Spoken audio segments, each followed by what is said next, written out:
Hello दोस्तों, मैं अनु, आपकी होस्ट और आपकी दोस्त। सबसे पहले तो मैं आप लोगों को नवरात्रों की बहुत बहुत शुभकामनाएं देना चाहती हूँ।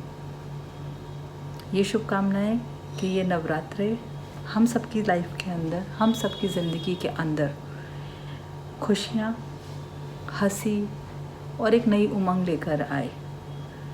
हमारे चैनल पे आप लोगों का स्वागत है इंट्रो टू कर्मा में। और अगर आपने सब्सक्राइब नहीं किया है तो प्लीज़ हमारे चैनल को ज़रूर सब्सक्राइब करिए। आज का जो मेरा टॉपिक है वो है बिफोर इट्स टू लेट। हम सब लोगों ने हिना मूवी का एक गाना सुना है जिसकी एक लाइन है कि देर ना हो जाए, कहीं देर ना हो जाए। बहुत बार हम इसको अपनी लाइफ के साथ भी रिलेट करके देख सकते हैं। कभी कभी ऐसा होता है कि हम किसी शख्स से बहुत कुछ कहना चाहते हैं लेकिन हम कह नहीं पाते। कभी कभी ऐसा होता है कि हम बहुत कुछ अपनी दुनिया में, अपनी ज़िंदगी में करना चाहते हैं लेकिन हम कर नहीं पाते हैं। कभी कभी ऐसा होता है हम किसी ऐसे मुकाम को भी छूना चाहते हैं लेकिन कुछ ऐसी परिस्थितियों में अपने आप को फंसा हुआ पाते हैं और उस चीज़ को कर नहीं पाते हैं। क्या आप लोगों को नहीं लगता दोस्तों कि कभी कभी वक्त हमको उतना वक्त ही नहीं देता कि हम देर होने से पहले ही एक्ट कर सकें, उस चीज़ को हासिल कर सकें, या एटलीस्ट अपने दिल की बात ही किसी को कह सकें। कभी कभी बहुत बार ही एक्चुअली में, नॉट कभी कभी, बहुत बार ऐसा देखा हुआ है कि हम बहुत कुछ किसी से कहना चाहते हैं, चाहे वो किसी से शिकायत हो, चाहे किसी से मोहब्बत के कुछ वर्ड्स, चाहे किसी को अप्रिशिएट करना हो, चाहे किसी को गाली गलौजी क्यों ना करना हो, लेकिन हम चाह के भी उन वर्ड्स को नहीं बोल पाते हैं। उसके बहुत सारे रीज़न होते हैं। अगर हम किसी शख्स से मोहब्बत करते हैं एग्जाम्पल के तौर पे, और हम उसे कहना चाहते हैं कि हाँ मैं आपसे मोहब्बत करता हूँ या मोहब्बत करती हूँ, लेकिन क्या चीज़ होती है जो हमें रोक लेती है? एक जो सबसे नंबर 1 है वो है फियर ऑफ रिजेक्शन। हम इस डर से कई बार बैठ जाते हैं कि पता नहीं सामने वाला हमको कैसा रिएक्शन देगा। और कभी कभी ऐसा भी होता है कि हम अपने आप से ही अज्यूम करना शुरू कर देते हैं कि ऐसा होगा तो वैसा हो जाएगा, वैसा होगा तो वैसा हो जाएगा, ये ऐसे होएगा तो वैसा होएगा, वैसा होएगा तो ऐसा होएगा।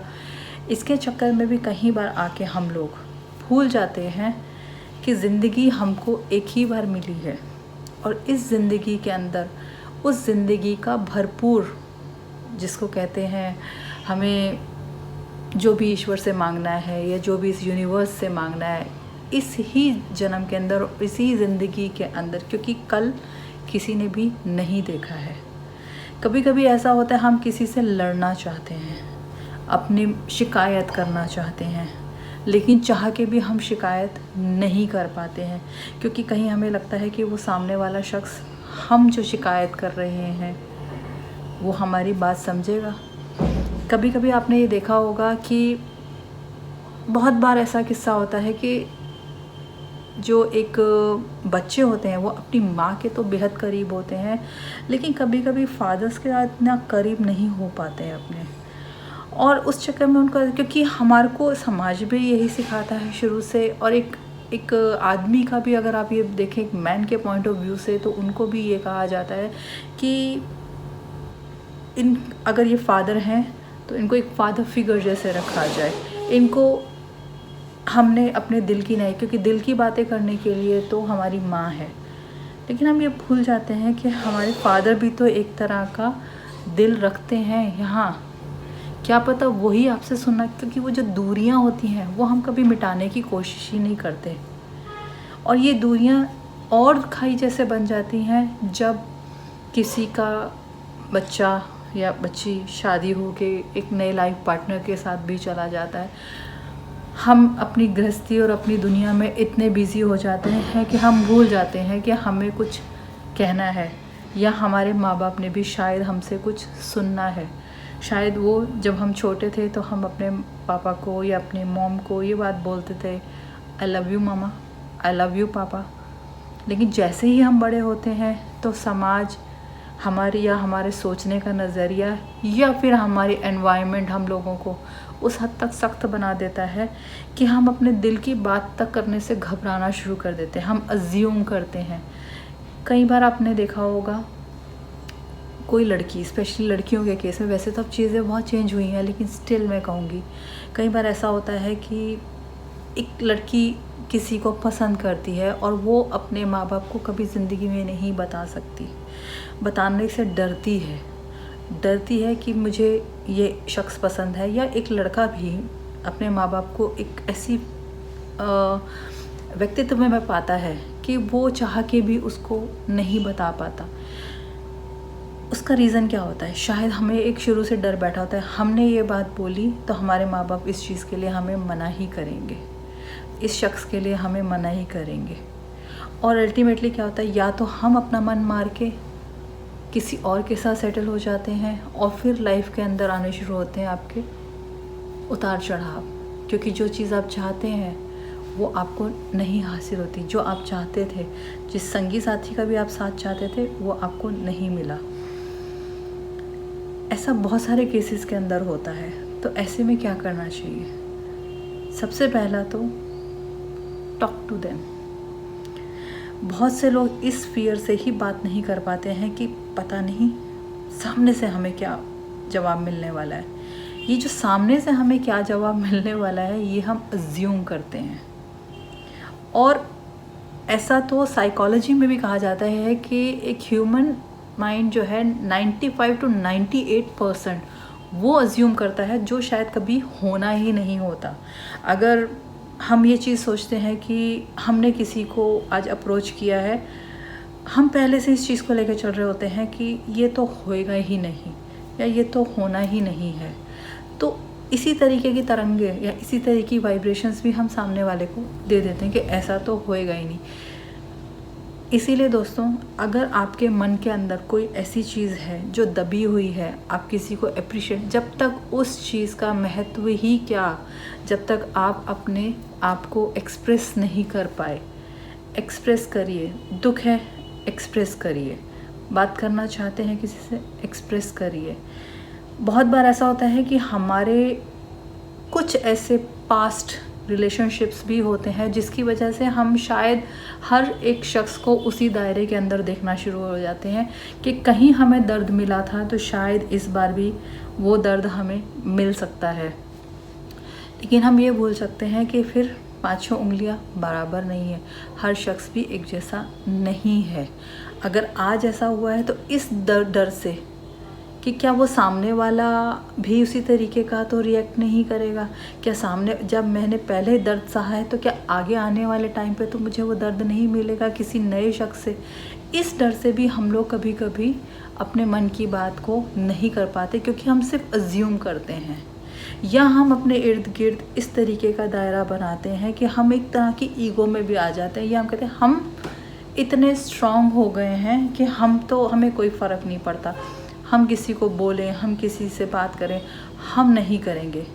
इसको कहते हैं ईगो में आ जाना, कि हम तो नहीं झुकेंगे, सामने वाला झुक जाता है तो अलग बात है। लेकिन जनरली आपने देखा इसका क्या नतीजा होता है, कहीं ना कहीं जिसको आप कहते हैं आप उस डर से कि कहीं आपके साथ ऐसा हुआ तो दोबारा ऐसा ना हो जाए, कहीं इस चक्कर में हम कभी कभी किसी को चांस ही नहीं दे पाते और इसी रीज़न से हम कहीं ना कहीं इस शख्स से कटना शुरू हो जाते हैं और या फिर दूर हो जाते हैं और बात नहीं करते। हमेशा से कहा गया ना, कम्युनिकेशन इज़ अ बेस्ट की। बात करने से ही तो बात बनेगी ना, लेकिन हम बात ही नहीं करते।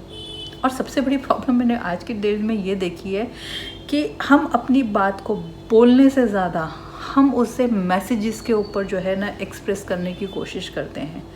बट दोस्तों, मैसेजेस के अंदर जो है ये जो हमारा डिजिटल वर्ड जिसको हम कहते हैं, उसमें कहीं ना कहीं आपने एक चीज़ नोटिस करी होगी, उसमें एक्सप्रेशंस नहीं होते हैं।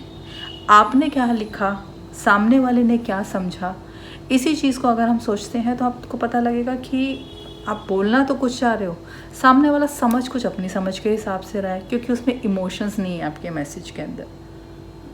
जब आप किसी से ये बोलते हैं कि एग्ज़ाम्पल के तौर पे मैं तुमसे बेहद प्यार करता हूँ या करती हूँ, तो जब इस को आप एक मैसेज में लिखेंगे तो वो इमोशंस आपके कहाँ गए, वो इमोशंस तो सामने वाले को नहीं समझ में है ना कि आप किस तरीके से, क्योंकि ये जो डिजिटल वर्ल्ड है ना हमारा, इसने आधे से ज़्यादा हम सबके रिश्तों की, जिसे कहते हैं ना, वाट लगा रखी है। मुन्ना भाई MBBS का डायलॉग है, ऑफ कोर्स इसे वाट लगाना ही कहते हैं। तो मैं आपसे ये कहूँगी, नेक्स्ट टाइम जब आपके कहीं कदम रुकने लगे, जब आपको लगे कि मैं इस शख्स से बात करूं, शिकायत करूं, अप्रिशिएट करूं, उससे अपनी मन की बात बोलूं, तो बेझिझक होके बोलिए। इस चीज़ के लिए मत सोचिए कि मुझे रिजेक्शन मिलेगा या सामने वाला मेरे लिए क्या सोचेगा, या फिर पता नहीं वो कहीं उठा के मुझे एक गाल पे चाटा ही ना रसीद कर दे। ये सब सिर्फ हम अज्यूम कर रहे होते हैं। अपनी बात ज़रूर कहिए, क्योंकि ज़िंदगी ना मिलेगी दोबारा, लाइफ एक ही बार मिली है। हम कहेंगे कल करते हैं, हम कहते हैं परसों करते हैं। आप अपने अंदर वो चीज़ें समेटते जाते हैं, दिल में रखते जाते हैं, रखते जाते हैं, रखते जाते हैं, और उसका बोझ अपने सर पे ले लेते हैं और अपने दिल पे रख लेते हैं। तो आप कभी भी सिचुएशन में हों तो प्लीज़ ज़रूर बात करिए, क्योंकि बात करने से ही बात बनेगी। फिर से रिपीट कर रही हूँ, कभी कभी आप देखते हैं कि कोई इंसान, बहुत शख्स हंस रहा है, कई बार बहुत रो रहा है, या बहुत इस तरीके का है कि वो एक डिप्रेशन जैसे स्टेट पे है। उससे बात करिए, उससे ये मत करिए कि वो अकेला छोड़ दिया जाए उसको, नहीं। क्योंकि कई बार ऐसी टेंडेंसीज़ हमने देखी हैं, अपने इर्द गिर्द भी देखते हैं हम लोग, कि बहुत कुछ ऐसा हो जाता है जो ना चाहते हुए भी हो जाता है। उसका रीज़न ये है कि हम शायद सामने वाले को बोलने का या सामने वाले को अपनी बात कहने का मौका ही नहीं देते। So friends, speak your heart out before it's too late. Say someone that you love him or her before it's too late. Appreciate someone before it's too late. And lastly, live your life before it's too late. Thank you so much.